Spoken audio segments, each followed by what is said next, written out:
Okay, this is KAZU-FM in Pacific Grove, California. It is broadcast number 608, August the 1st, 1983. August the 1st. Watch this one fly very fast. A year ago, August the 2nd, they were on a different evening last year. August the 2nd, a year ago, 556. I'll go over just briefly what we were talking about to see how the news has changed in this particular time period. I was saying watch the coups, the military coups that William Casey and the CIA and that Ronald Nazi Reagan would move into. They were messing around in Iraq, in Chad. There was a change of government in Bolivia, and that turned out to be a big change because the government changed July 22nd, 1982, and by the end of the year in December, Klaus Barbie, the head of the Gestapo in France, was brought into jail, released, and then flown to Paris, where he is in the jail where he tortured and killed other prisoners with his own hand. There was a shakeup in Panama with the Panama president, and now, a year later, we are ready to go into Nicaragua and make it safe for the Somoza family again and to put down the rebels in El Salvador. And we are putting up a strong military might to make sure that we will be ready to invade Cuba as soon as possible.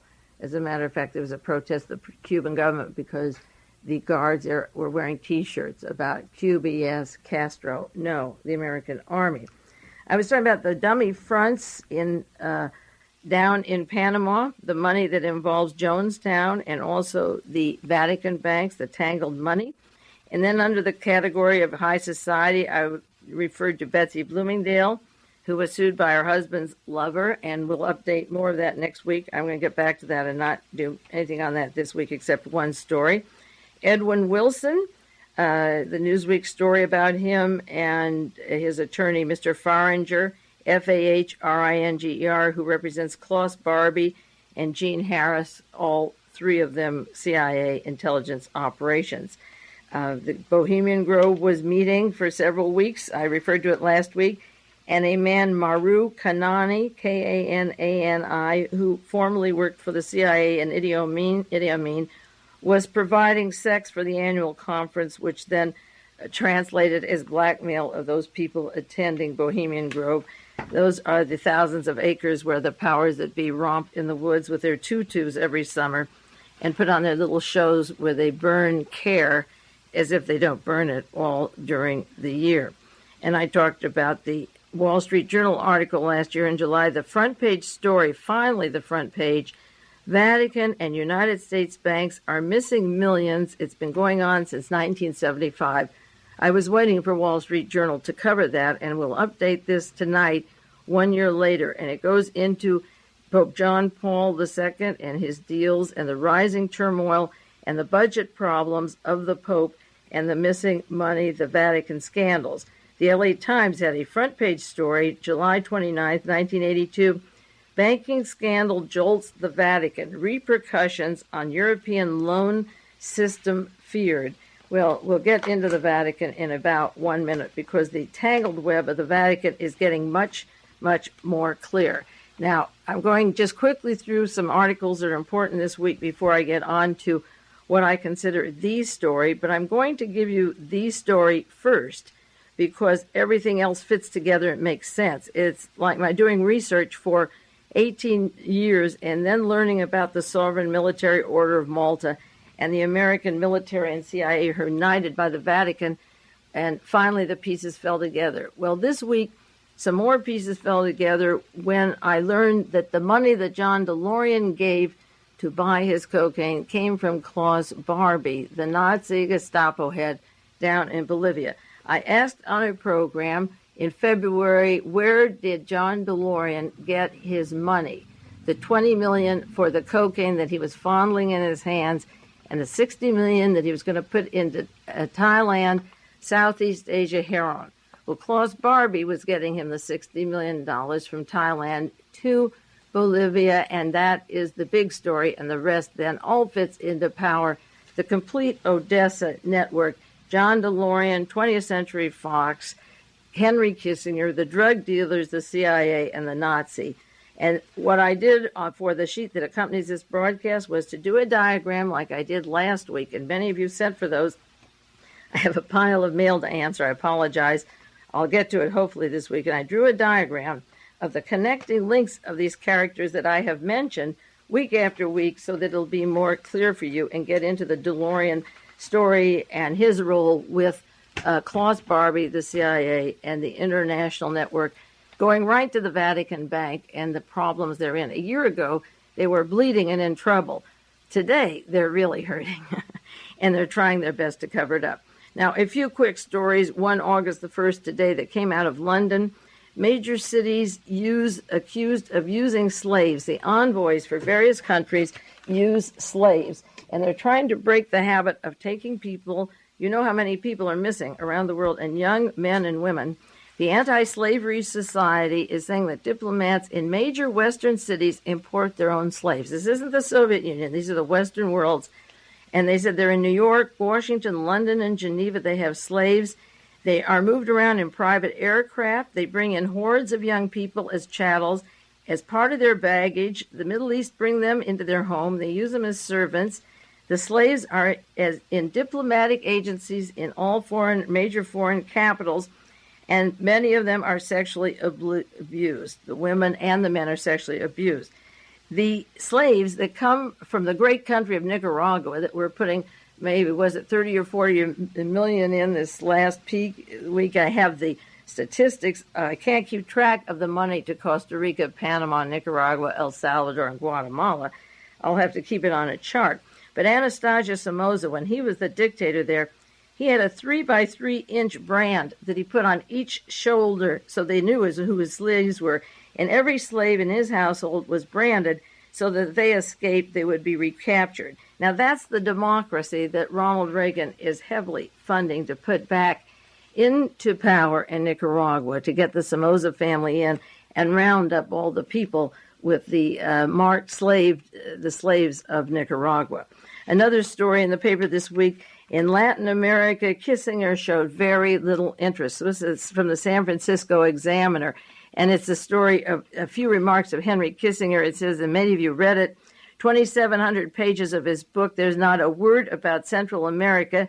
It's an indication of how little Kissinger cared or what he thought of the world south of the Rio Grande. He once said, and this is interesting, in his years in power during 1969 and 1976, he was quoted as saying that Latin America is a dagger pointing at the heart of Antarctica. Now, if you think of Antarctica as the home of the Nazi refuge and what is going on there with UFOs and secret weapons, Henry Kissinger, the German, is saying that all that the South America is a pointing at the heart of Antarctica, as if that's the lifeline, and it will be. There's a boat leaving just tomorrow to see, in quotes, oil in Antarctica. That oil's been there for I don't know how many years. They've known about that since around 1890 and certainly 1900. He also asked his students at Harvard what would happen if Latin America sank in the sea. And the correct answer at the University of Harvard, it wouldn't have any effect. That is Henry Kissinger, appointed by Ronald Reagan for his committee. Now, the members of Reagan's bipartisan panel on Central America, I could do a whole hour on. Nicholas Brady is from Dillon Reed. They combined as part of Bechtel for a while. Nicholas Brady took Senator Williams' place in New Jersey. He's active in Georgia. He's from Yale and Harvard Business School. Henry Cisneros, Cisneros, Harvard Graduate School of Public Administration, similar to Henry Kissinger. It has no biography. He held local and federal appointed positions, which means that all of his life he had to be with the CIA or Defense Department. William Clemens Jr., you know him, the governor, the multimillionaire oil driller from Texas who's close to George Bush and the Hinckley family. He's on that committee.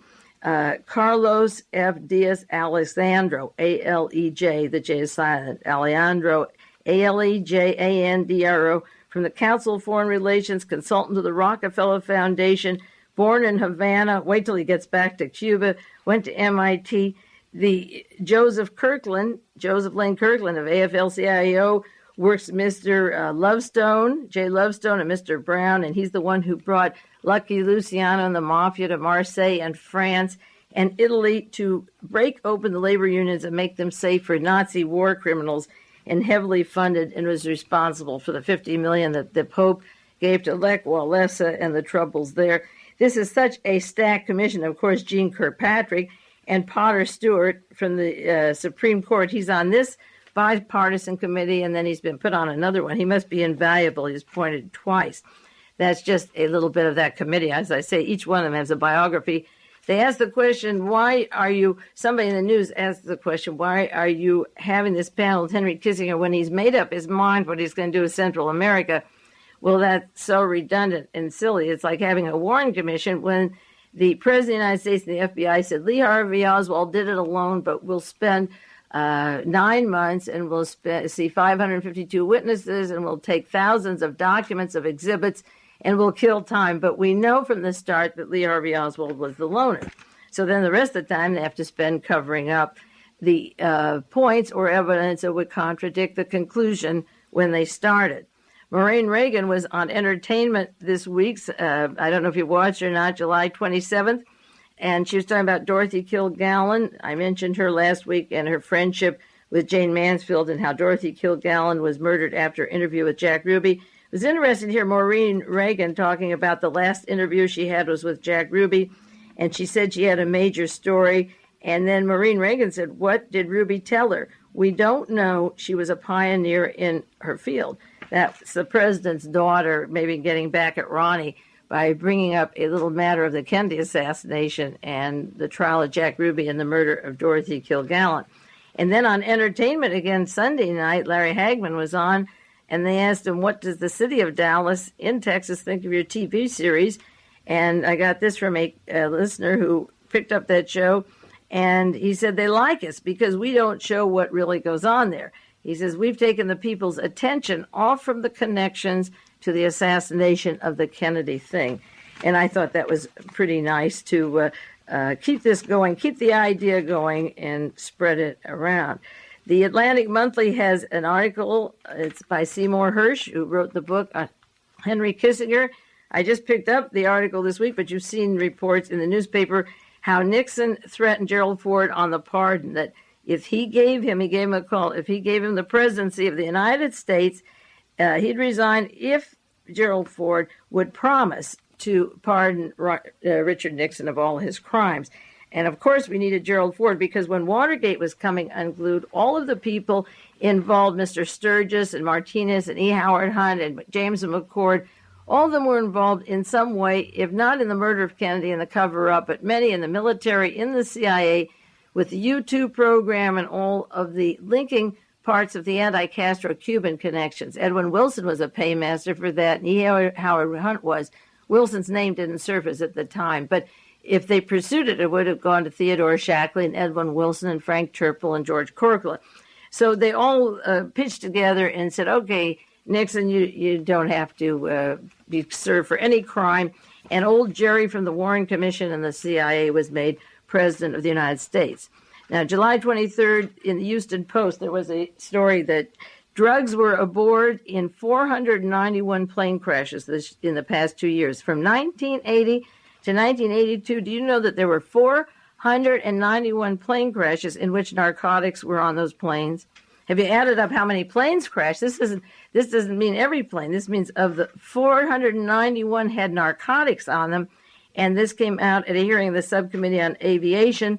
The U.S. Customs said they took off these planes 1.3 million pounds of drugs, including cocaine, heroin, marijuana, 1980 to 1982. And they want to make a penalty, 5 years in prison and $25,000 fine for the pilots convicted of illegally transporting drugs without a certificate.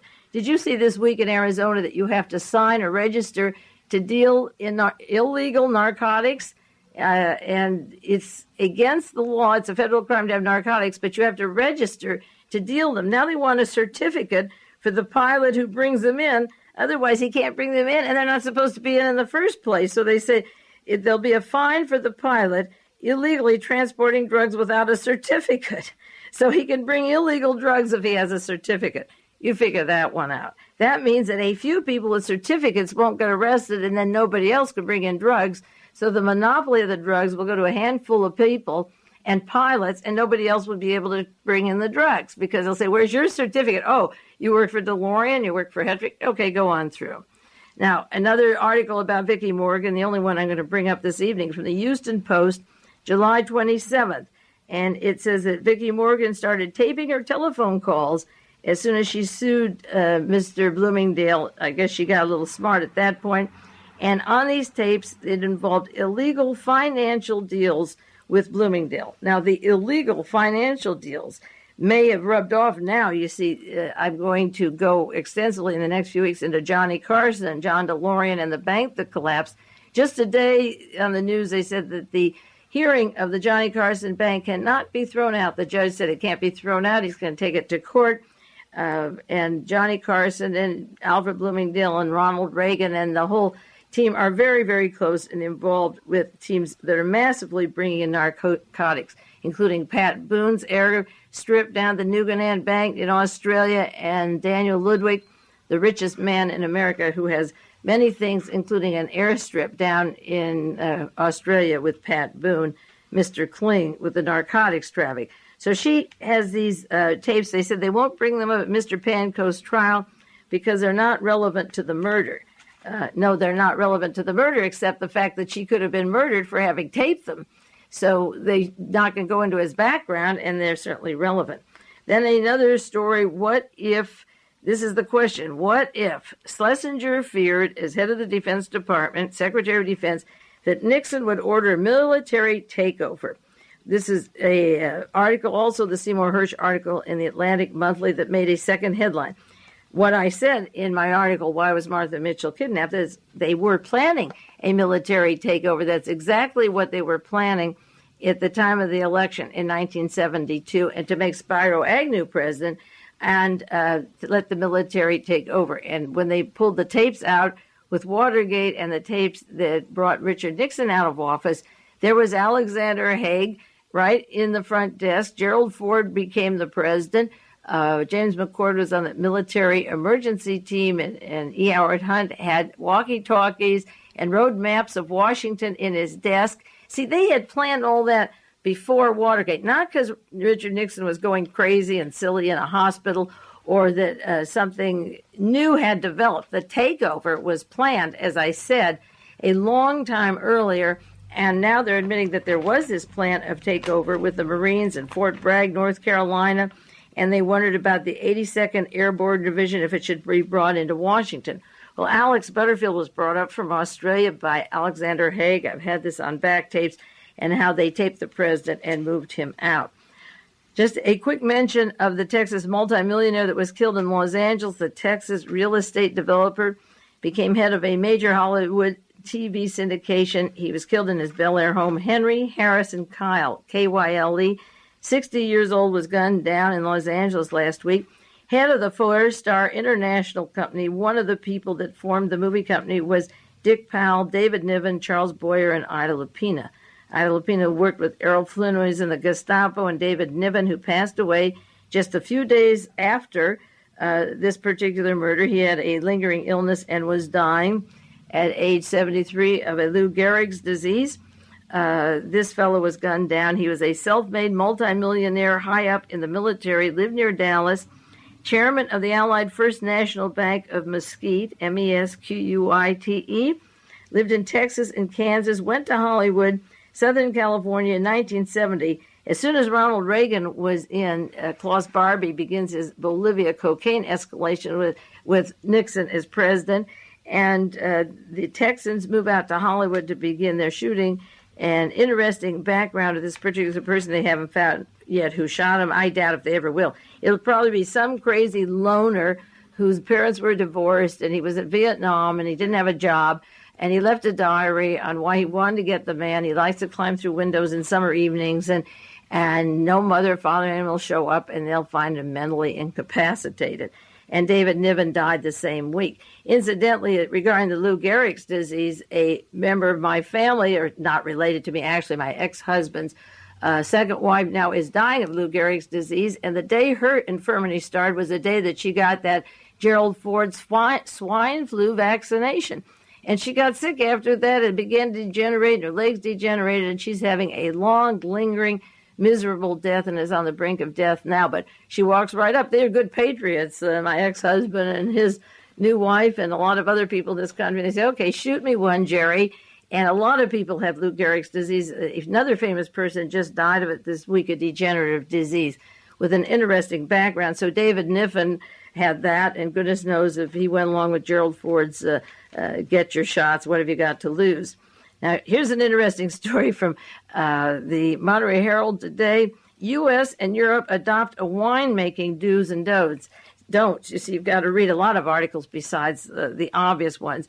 But the thing that caught my eye on the top, it said dried blood powder traded off against hydrogen peroxide. The United States winemakers have agreed that they'll stop sending France and Europe, it doesn't say which country, this could be Germany or anywhere, Europe will stop sending wines laced with dry blood powder to the United States if Americans stop putting hydrogen peroxide to bubble the champagne. Well, yippee, let's have a toast tonight. Powdered milk is okay, and charred oak chips are okay, but the blood's got to stop. Do you suppose anyone from Germany had a disease out of a bottle or one of these things that they have in Atlanta, Georgia, where they experiment on germs, or Mr. Joseph Mengley's laboratory, the mad scientist, where they could create medications and send liquor and wine to 3 cities like San Francisco or New York or down in the South and give a little touch of AIDS to people, a little dried blood, if you can get it through transfusions of other people's blood. So dried blood is out. So maybe they'll find a cure for AIDS next year when the wine stops coming over. And the meanwhile, the inside of the people must have turned white, hydrogen peroxide. That's not going to be in their champagne. So that's a fair deal, don't you think? Another story this week, just this week, Italian neo-fascist movement celebrates the memory of Mussolini. Can you believe it? Just like Ronald Reagan resurrects from the governor of California to 8 years here and then goes on to Washington, and Richard Nixon is floating around as a multimillionaire and got elected after Watergate. They're celebrating Mussolini now and revering him as a hero. Fiat had indicted in faking brands. I mentioned the Agnelli family just a few weeks ago, and the daughter that was indicted for some small amount of money, like $700, and I figured there should have been 6 more dashes after it in the millions. Fiat auto magnate Giovanni and Umberto Agnelli, and the reason I mention them is their links to Permindex and the assassination teams that were behind and funded the murder of John Kennedy, Robert Kennedy, and Martin Luther King. They've been indicted in Italy of selling imported cars in Italy under false brand names. Giovanni, 62, chairman of Fiat, Auto Empire, and the richest man in Italy, and Umberto, 49, vice chairman, face 1 year in jail. My goodness, what is this world coming to? I can't absolutely believe it. It's amazing. Now, a crisis going on to John DeLorean soon, and this is a big crisis because a year ago tonight I was talking about this subject. This comes out of Sunday Telegraph, July 3rd, 1983, and David Emery sent this to me, and the researchers up in the Bay Area that have gotten a lot of material in the Vatican, I should update it. Ted Rubenstein and David are right on top of it, and we should update it. But this is a good one. And just to show you the style of the paper by Robert Tyerman in London and Leslie Child, Child, in Rome, I'll read you a few sentences because to paraphrase it, which I usually do, is cruel. Overshadowing the inquest into the death of Italian banker Roberto Calvi last week is the whole financial position of the Vatican itself.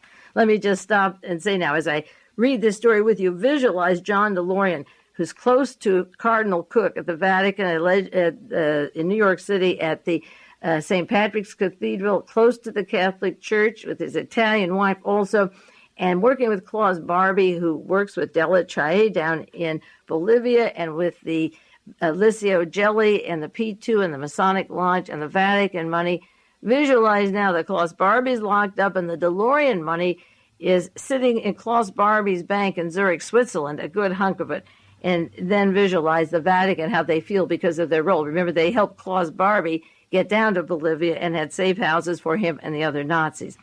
Now we get back to Roberto Calvi. Overshadowing the inquest is the problem of the whole financial position of the Vatican itself. Day by day, it is more entangled in this extraordinary story. The inquest into Calvi raised more questions. How much of a financial scandal and loss? How much can the Vatican stand? And it says that they exhumed the body of Roberto Calvi, and now they have an open verdict that it wasn't a clear-cut suicide at all. Amazing and dramatic as the story was of the Freemasonry with fraud and drugs and corruption, and I add murder, and plenty more, which they didn't put in the word murder, but that's all over the place. There was always hovering in the background the story that could make even Calvi's death look like a Women's Institute tea party. You got that one? Was the collapse of Calvi's Banco Ambrosiano going to rock the Vatican after all? What were the links between the Banco Ambrosiano, which is the largest bank in Italy, and the Vatican, which is the largest church in the world, and their own Institute for Religious Works? They're looking into 840 million, which is 16. You double that 2 times 840 times that 1,680 million, or 2.4 billion. What happened to it? The man who knows the most is sealed, firmly sealed within the recesses of Vatican City. Somebody wrote to me that Paul Marcinkus had been in the United States, but if he did, he had to slide right back and take care of the remaining money in the bank. He's 56 and he's from Chicago, and that is the link to the organized crime, to the Capone gang, to Hollywood, to the Ronald Reagan, Republican GOP, Michael Sindona, the mafia out of Chicago. And he has been over in that bank ever since Richard Nixon became president in 1969, right tight in the Vatican Bank. It says the commission was supposed to come out with a report Friday, but they can't do it. There's no way they can do it.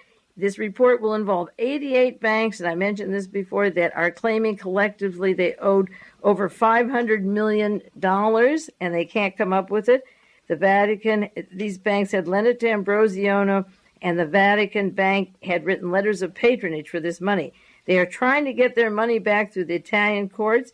Nobody is helping them, and the Holy See is now feeling very badly about this. The estimates of the Vatican's bank, it's worth approximately $14 billion with property and real estate, but the running costs are high. You know, they have to buy grocery at the same price that we buy it, and so forth, and they're cleaning and dry cleaning and water, soap, and electricity. I don't think they make it a tax deduction, but the cost of gasoline and cars and transportation and furs and ermines and diamonds and postage, well, their postage is free. They got their own post office.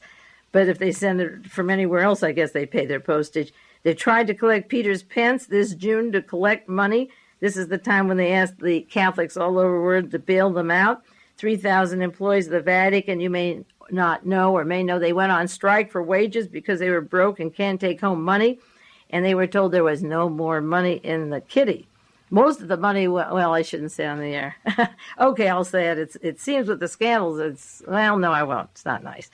The Holy See's budget is controlled by the Perfect Chair for Economic Affairs, and it says the IOR, which is the Vatican Bank, is running out of cash. It's tied to this scandal in Marcinkus, who was appointed the head of the bank in 1969 by Pope Paul VI, has been handling all the Vatican money. Now, Pope Paul VI is he's Mr. Montini, the Milan Mafia, and I was rereading the Gemstone file this week that Bruce Roberts wrote, and it's all about the Montini, the Milan Mafia, Aristotle Onassis, Michael Sindona, and the Watergate people around Richard Nixon.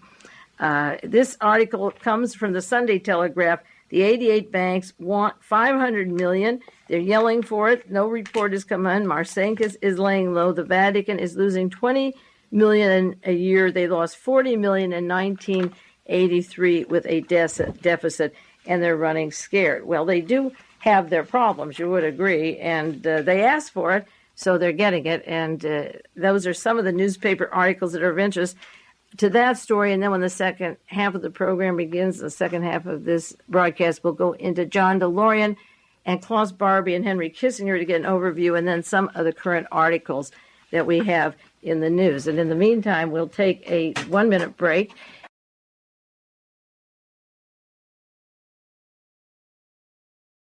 Now, getting back to the big story for the second half hour, the story that puts everything into its perspective, all these little pieces, tips of the iceberg that begin breaking off and coming together. The source of the information that I'm putting on the air now, I got from several people in the East Coast who are working with attorneys and reporters looking into the John DeLorean investment. Their information came from several prongs meeting at the same place. They got curious in the DeLorean investment because specifically they were supposed to bring Klaus Barbie back to the United States, and they've been interested in studying Joseph Mengele for many years. And John DeLorean had, according to them, had been in Bolivia to see Klaus Barbie, had made trips to Bolivia, and these people were looking, as I say, for Joseph Mengele. Their goal was to try to get him, but they weren't able to. The only way they could get him would probably to shoot him at a distance. They took pictures of him, but the people who paid them to bring him back said, "Don't bring him back dead." And Israel doesn't want them, which is typical for the Israeli power structure. And I won't say more on that at the time, but they did. They were able to locate and make arrangements to bring Klaus Barbie back. But what happened was that Mr. Hetrick, who was flying the Lear jets down to Colombia and down to Bolivia, couldn't accommodate them with Klaus Barbie because he was arrested on a cocaine deal and he was tied up with John DeLorean, so that the airplanes weren't leaving. And John DeLorean had a problem, so he was going to betray Klaus Barbie and keep the money to put into his company that was go on and promise to exchange funds for narcotics. In essence, the story is that they were going to, they bought $20 million worth of cocaine from Klaus Barbie, gave him the cash, he gave him the cocaine. DeLorean was caught with that. What he was arranging was the $60 million of the heroin. So what they were going to do is to get the drugs from Klaus Barbie and then deliver the cash because the other deal was so honorable. But Barbie was suspicious of it and wanted some money from them, so they took from John DeLorean's corporation in Utah, which already was a dummy front of a sort. He set that up with a loan from Chase Manhattan Bank, Continental Illinois, and then that links into the Chase, and I'll go into those outlines for you. But he had borrowed from Continental Illinois, which also was part of the Michael Sindona and David Kennedy and Richard Nixon combine, to get the Utah company and 3 in Nevada. So he was going to get the drugs from Klaus Barbie and then deliver him and have him arrested so they wouldn't have to pay him. So they were in trouble. DeLorean took the money from the Utah company and can't explain where it is and can't explain where the Swiss money is. And now it's clear why they can't explain, because then it would be tied up with the Nazi war criminal, and then you know where it goes from there. Now, the gentleman that was making the arrangements that met the courier that brought the money from Klaus Barbie to Switzerland, his name is Fritz Steinacker, Steinacker.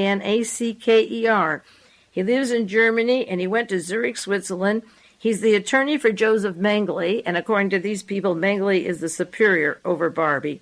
And they put the deposit of the DeLorean money in a Zurich bank. It was done by a courier by a gentleman who works for the Associated Press. I have his name and his telephone number and his secretary's number, but I've given it to somebody in the news media who can go for the story. I've given the dates of the meetings in Zurich, Switzerland, and hopefully this story will not get lost. And if it is buried, and if you don't hear it in the newspaper, Washington Post, the New York Times, within a month or 2 months, then, they said the story will be breaking within days. But if you don't hear it, then I'll put all the details on the air and we'll spread it out that way. Now, there's a fellow, Brian Boylan, Boylan, who wrote a book called Final Trace. It just came out. It's a paperback on Joseph Mengele. He had to make it a novel. It's heavily documented. Everything in it is true, but he had to put in the form of a novel to get it out. He's been down to Paraguay and seen Mengele at a distance. He was told by 2 telephone calls from Germany, don't go to South America again. Be careful or we'll get you later. And he got another call that said, it's better for your health if you write than if you try to find him. That's what I think. I stay home. I don't go down looking for those people. Stay home and write it. Don't go see them. So these men were in touch with another person 3 times a week who was a patient of Mengele's in Auschwitz, a concentration camp, 11-year-old patient. And they were experimenting on him because he was blonde and blue eyes and good physical condition. And this fellow lives in New York, and he was helping these writers, investigators, and he was killed 2 Sundays ago or so in New York. And His name is Alex Deckel, Deckel. He died in July of 1983, so those world watchers in New York City that get this broadcast, look that up. I also got a letter this week that Bob Fass is interested in putting the programs back on WWII. I was there for 3 years, and we were going strong and built up a tremendous audience until we got into the Nazi questions, and then Bob and I were taken off the air. It's been quite a while. He's back on, and I got a letter today that they're interested. Now, one of the head bureau chiefs of the Associated Press, as I say, I have his name, entertained the same fellow that went to Zurich, Switzerland with the money of Klaus Barbie that DeLorean had given them. He entertained Joseph Mengele at his home at Chatham, Massachusetts this summer, Chatham, Massachusetts. Mengele has family in New Jersey, and the head of the Auschwitz concentration camps was in Massachusetts with the man who met Mengele's attorney in Zurich, Switzerland. Now, as the story goes on, I'll give you more, and there's another thing that goes with this story. George Bush, the director of the CIA, but he wasn't the director then. He was vice president, or about to be vice president. It was 1980. He didn't get inaugurated until 1981 in January. He was in San Francisco with Klaus Barbie, and there's a photograph of him. These men had it. They left one copy, and it was destroyed. George Bush with his arm around Klaus Barbie. Barbie had a shipping line. He worked for the CIA. Bush was director of the CIA for a long time with Edwin Wilson and Frank Churchill and the who's who of espionage and murder and assassination and drugs. Remember 2 years ago in 1980, just about the time that he was hugging Klaus Barbie, Bush was here in the area, and I had pamphlets circulating and linking him to Edwin Wilson, Frank Churchill, the Gestapo. Well, that was 2 years ago, and now there are photographs that will be available around of this particular saga of our current vice president hugging the Nazi war criminal, Klaus Barbie, and working with him, and he's under the pay of the CIA. Now, the way the story came down was these men were supposed to bring, as I say, Barbie to the United States. The Learjet was hired. Mr. Hetrick, who flies DeLorean around, made a deal. He was caught with a cocaine package coming into Florida, and his sons were flying with him, and Edwin Wilson's son, and he made a deal. I'll go to jail and plead guilty and bring in DeLorean if my sons are kept out, and that was the deal. That's real love for your children. I hope they grow up and appreciate it someday. And he flew the planes down to Colombia and Bolivia and got the cocaine. The deal went sour, and by a fluke, just by a fluke, Klaus Barbie was arrested. He wasn't supposed to be arrested. And then he had to pull out this money, the $7 million from Utah, as I say, and that is the story that I got this week. And so I want to review with you some of the stories in the news and some on John DeLorean, keeping that saga in mind. And for those of you who listen to the program locally, you can send a self-addressed stamped envelope and get the outline. I charted the saga of John DeLorean and Henry Kissinger, and as much as I can do on the air tonight to make the names fit into place, I hope I can do this for you, and you can get the sheet and fill it yourself. And I'm going to give a brief summary of some of these people and how they worked together. In 1945 and 46 and 47, when World War II was officially over, Mr. Anton Fritz Kramer, the man who discovered Henry Kissinger, places him, and both of them are at Oberammergau in Germany and with the 970th CIC U.S. Army Intelligence. I mentioned that several weeks ago on the broadcast. And Henry Kissinger is also on the board of 20th Century Fox if you make an arrow or a circle across this chart. But moving under to the right of this chart, January 1955, when the war is over, Otto von Bolschwing, Adolf Eichmann's superior, comes to the United States, and in 1959, 4 years later, Helene vonDamm, as part of the Galen operation from Vienna, comes to the United States in 1968 to 76. She's the secretary for Ronald Reagan, Helene vonDamm from Austria, and at the same time, she's the translator for Otto von Bolschwing from the corporation TCI, Transcomputer Investment. She's the translator. She's invested money in it, and she's working for this corporation. And while she's working for Ronald Reagan and working for the Galen organization, the Nazi Galen organization with Otto von Bolschwing, she marries a man, Christian vonDamm, whose name she keeps.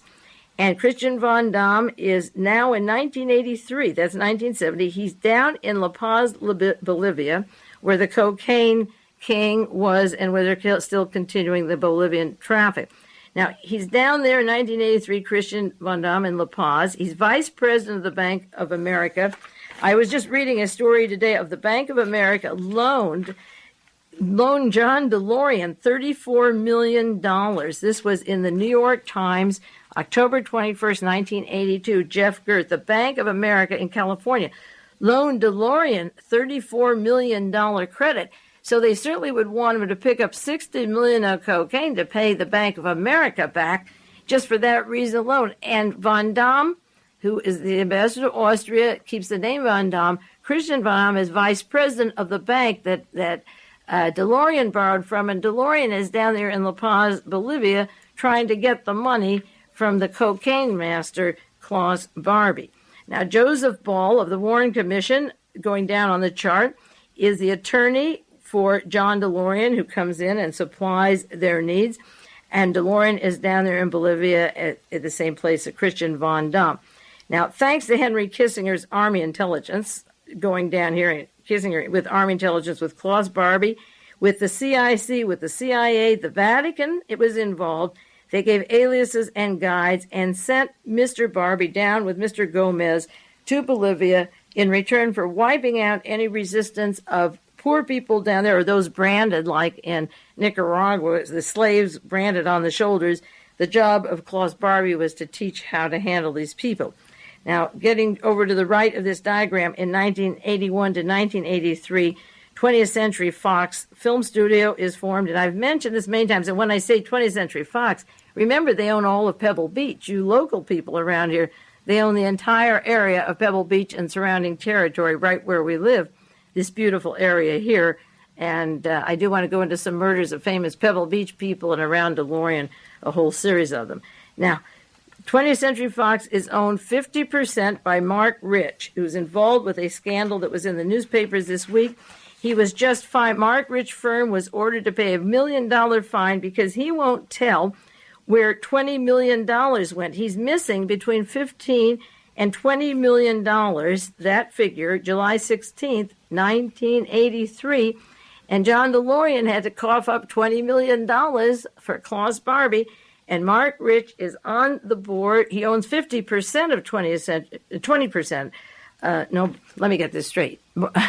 Marvin Davis owns 30% of 20th Century Fox. Chris Kraft owns 20%, and Mark Rich owns 50%. And John DeLorean is on the board of Chris Kraft. John DeLorean is part of 20th Century Fox on the board of directors.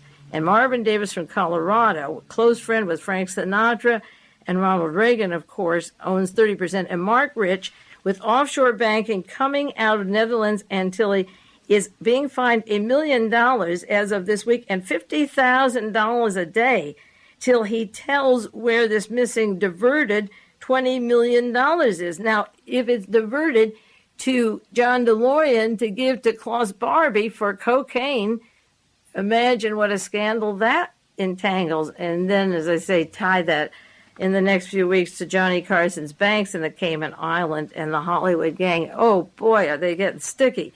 So Simon Rifkin, the attorney that I have on this chart, and I've had this many times, the attorney for TCI, which is the corporation that vonDamm works for, he set up TCI. He's also the attorney for Chris Kraft, that John DeLorean is on the board, and for Sterling Bank and for Michael Sindona and the Vatican link to General Motors.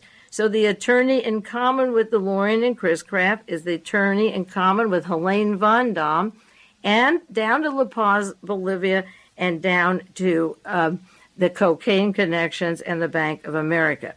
DeLorean is on that board. Now, down below where Henry Kissinger and Fritz Kramer get together with their Army intelligence, various people that were involved with the killing of John Kennedy, the covering up of the murder, are all involved in this case. John McCloy was the High Commissioner of Germany who released the top Nazis and got them off so they could begin circulating around the world into the drug dealing and funding Nazis around the world. He's head of Chase Manhattan, and he was over putting Kissinger and into power. He put him in Germany, and then he put him at Harvard University along with Fritz Kramer, his protege. Alan Dulles set up the headquarters at Oberammergau in the 970th CIC with Klaus Barbie. Alan Dulles was on the Warren Commission with John McCloy. Joseph Ball, the attorney for John DeLorean, was on the Warren Commission with John McCloy and Alan Dulles. And Gerald Ford of the Warren Commission is on the board of 20th Century Fox with Henry Kissinger, and along with Chris Kraft or Simon Rifkin and John DeLorean and Mark Rich and all those mysterious people. I often said for many years that the true story of the Kennedy assassination goes back to the drugs and the Nazis, and you see, if you get this chart, how they all come together.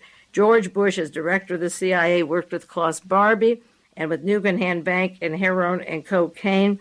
Now, Klaus Barbie needed that $60 million to pay back his various debts, so they were going to be, not Klaus Barbie, I'm sorry, John DeLorean needed $60 million to pay back his various debts, and it was to come in from Thailand to Bolivia and then up to the United States to Hollywood for the cocaine links and into the Bahama Cayman Islands. Now, all of these people have links to the Vatican, Sindona with Simon Rifkin and their work with Licio Gelli and Ronald Reagan. John DeLorean was arrested in 1982, in the fall of 82. Klaus Barbie was arrested in January 83 and thrown into France. Joseph Mengley's attorney is in Zurich, November 13 and 15th with the DeLorean money in the numbered account, and Henry Kissinger is back in business by July 1983 to help wipe out Central America and make it safe for these people to continue their slavery and their drug traffic. Now, the other side of the chart, which also has to do not with 20th Century Fox so much, but with Henry Kissinger as the emperor. My friend Lydia and I refer to him as the emperor, the drug king, because wherever John McCloy and Alan Dulles and Henry Kissinger and Fritz Kramer went, they opened up the narcotic market all over the world. So you take Henry Kissinger, who leaves Germany and goes to Harvard in U.S. intelligence, working for Chase Manhattan, and that other diagram on the other side of this page, the first coup he achieves is in Iran. They put the Pahlavi family in, and they're back in action, dealing their narcotics from the Middle East and from all Persia and Afghanistan and Pakistan and Iran. That coup was August 53. That was Kissinger's first successive coup for the drug traffic that later takes him to Southeast Asia and the Diem murder, and Chile with the Yendi murder, in Pakistan and Buell, and on Lumumba in the Congo. This was the first grand coup for Henry the K, and he becomes part of the Pahlavi family, and Mr. William Rogers, the attorney for the Pahlavi family, was Secretary of State and had close dealings with Iran till the Shah was kicked out. Now, next to that is Alan Dulles and his close links to the Vatican, and Klaus Barbie and Henry Kissinger again, and their influence in the 1971 presidential election of Richard Nixon. He's in by 71. Barbie is busy with the cocaine connection. Now, when Henry Kissinger was over in Germany, Tom Dewey and Earl Warren were running for president in 1948, and then Kissinger's brought back to Harvard at that time period, and Fritz Kramer's put in the Pentagon. They don't win the presidency. They're the candidates together. Dewey has strong links to organized crime in New York, and he takes Lucky Luciano from Murder Incorporated over to Italy to begin the drug network. And Earl Warren, discovered by Murray Chotiner of organized crime, the governor of California. The two run for presidency, and they don't win. Richard Nixon was supposed to win. He's importing the Iron Guard in the 50s, and the Romanian Iron Guard and the Nazi war criminals, the proteges of Murray Chotiner, handpicked by Howard Hughes and the Mafia from the Caribbean. He loses the election to John Kennedy in 1960, but William Rogers all surfaces again. He is part of the Pahlavi Foundation, 35 years a friend of Richard Nixon's. He surfaces on the board of directors of 20th Century Fox, again with Henry Kissinger, Madame Chenault.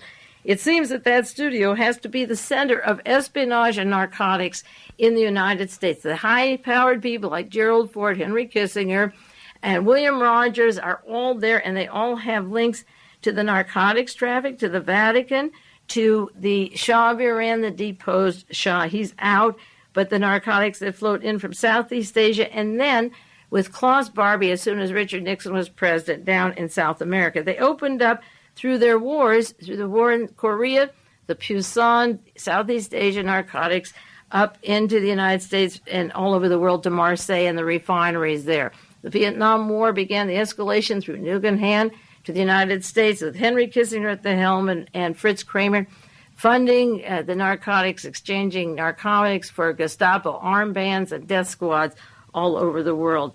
The Southeast Asian War did that. The South American coups were to make the world safe for the drug markets, and the Iranian market was tied up, the golden arches, through the Pahlavi Foundation until they were deposed, and then Kissinger had to help overthrow Pakistan to keep that drug traffic coming into the United States.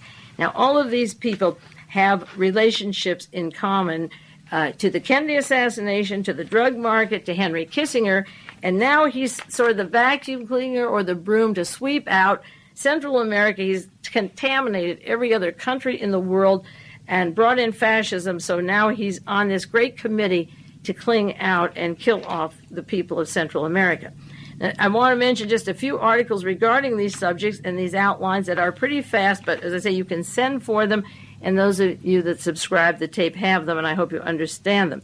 The New York Times had a story, this Jeff Gerst story, October 21st, 1982, with large diagrams of DeLorean's car company, and he says in November of 78, he started a car company in Belfast, Ireland, financed by the British government, and formed a corporation called GPD.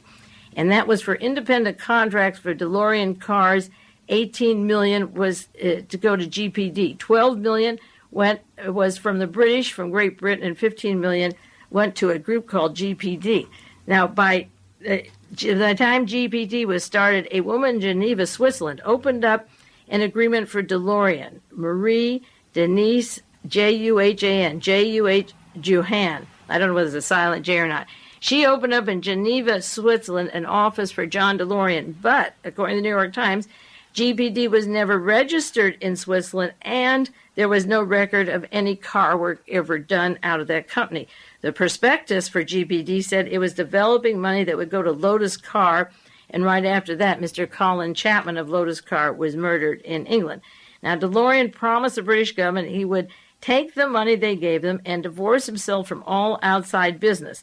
And the reason I single out this particular article is that I don't think DeLorean suddenly went to Klaus Barbie and said, I need money. I think he was in hanky-panky for a long, long time. And according to this study, he said, I won't do anything else. I'll have only the DeLorean Motor Company. But instead of doing that, he never went to the business. The New York Times article by Jeff Gerst said, instead of devoting his time, 100% of his time to the car company, he gave little to it. He didn't even go to Ireland except for the day he'd fly over, and he lived in London. He gave little to the company at all, and he was interested more in a company in Logan, Utah. DeLorean spent all of his time promoting his personal deals. In 1979, he acquired this company, the Snow Vehicle, Snow probably meaning cocaine, and he had one private deal, this one in Utah, where he spent a lot of time at the Snow Vehicle Company in Logan, Utah. You can see how dangerous it would be to take that money and pay Klaus Barbie out of Utah, because out of Utah is David Kennedy, one of the highest elders of the Mormon Church, who worked with Michael Sindona and is wanted on a murder charge in Italy for killing the investigator, the judge, in the investigation of the Vatican money and various scandals, banking scandals over in Europe. The High Mormon and the Vatican Church are linked in this. Why? What do they have in common? What they have in common is fascism, to put down labor organizations around the world and put in world fascism. That's the one thing they have in common. So he purchased this company, and the money came from Continental Illinois. The Continental Illinois also loaned Marvin Davis out of 20th Century Fox. It was run by Mr. David Kennedy. It's tied up with endless scandals and financial dealings that are surfacing in other articles. So the company was registered in Switzerland. There was no record of it. Then he took some more money, millions of dollars, and put it in Nevada. And when this article was written in 1982, Jeff Gerst said they couldn't determine what activities they had in Nevada. Well, Paul Laxalt, who runs Ronald Reagan's campaign, who's fundraiser for the Republican Party, funded by Licio Gelli and Michael Sindona and the Nazis and the P2 and the Vatican Bank, heavily funded by these various people and narcotics dealers. Paul Laxalt was the governor of Nevada. He's a senator from Nevada. 3 companies of DeLorean, the DeLorean Motor Company, the Research and Experiment Company, and the Christina. named after his lovely, beautiful wife, who's getting several, like $20,000 worth of clothes to wear at the trial. She's a beautiful woman, and like Modine, even more famous, and she's going to flash her baby blues and hope the jury will understand that he has to get home to that woman. He can't sit in jail. So she's got her hair changed and her look changed, and she's talking about her devout Christianity and that God will get them through. They go to any god they can, because most of the gods at the higher level electronic churches are probably supporting them all the way. So money from the Continental Illinois, which is tied up, is into DeLorean's dummy fronts, and also the Bank of America, as I say, $34 million he owes. They gave him a credit. They had to extend it. And vice president of the bank is Mr. Christian vonDamm. Now, she's married to somebody else now, the ambassador to Vienna. Why doesn't she change the name from vonDamm, except it's a good espionage name? So the answer is redundant. She's keeping it because she wants to be known as vonDamm, and she doesn't want Byron Leeds or whatever. That doesn't sound distinguished enough when you live in Vienna. You want a good German name, and she's got it. Well, as I say, the L.A. Times, July 16th, 1987, has the story of Mark Rich being fined $50,000 a day plus $1 million because he won't tell about money that was diverted from his firm. And I asked the question, February the 7th, 1982, broadcast 583, where did John DeLorean get his cocaine? Where was the heroin delivery? Who did he distribute it to? And then I wrote on the sheet, if DeLorean talks, there could be an inquisition in Los Angeles. And there was a story about that, will John DeLorean deliver Hollywood, from the New York Daily News. Now, another judge investigating this case was gunned down. General Carlo Alberto Delle Chiesa was killed last September the 3rd, 1982 in Palermo, Switzerland. And this week, Judge Rocco Chiannini, I'll spell it for you, ROCCO-CHINNICI.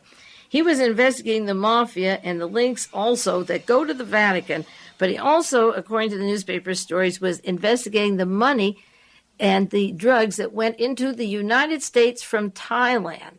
Boy, wouldn't you shoot that judge down if the Thailand drugs went to Klaus Barbie and then to the United States and the Vatican was helping them.